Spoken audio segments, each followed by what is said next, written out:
তালাই বেগম খালেদা জিয়ার সুস্থতা কামনায় দোয়া মাহফিল অনুষ্ঠিত।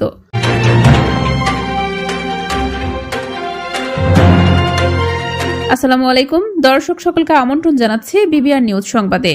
স্টাফ রিপোর্টার মীর মিল্টনের পাঠানো ভিডিও চিত্রে বিস্তারিত দেখুন। সাতক্ষীরার তালায় মঙ্গলবার ৩রা ডিসেম্বর ২০২৫ রহিমাবাদ শেখপাড়া জামে মসজিদে বিএনপি চেয়ারপারসন ও সাবেক ৩বার প্রধানমন্ত্রী বেগম খালেদা জিয়ার দ্রুত সুস্থতা ও দীর্ঘায়ু কামনায় দোয়া ও মিলাদ মাহফিল অনুষ্ঠিত হয়েছে।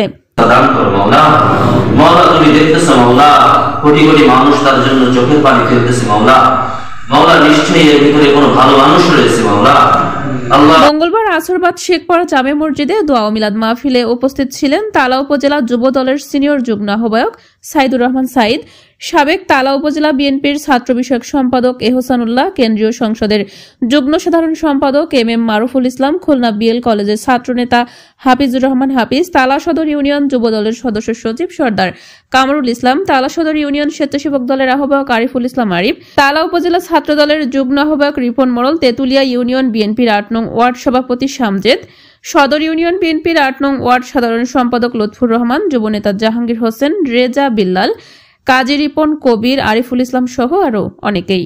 উক্ত মাহফিল পরিচালনা করেন যুবনেতা হাফেজ মাওলানা এনামুল হক। এ সময় যুবদল ও অঙ্গ সংগঠনের নেতাকর্মী এবং আলেম ওলামা সহ বিভিন্ন শ্রেণীর পেশার মানুষ উপস্থিত ছিলেন।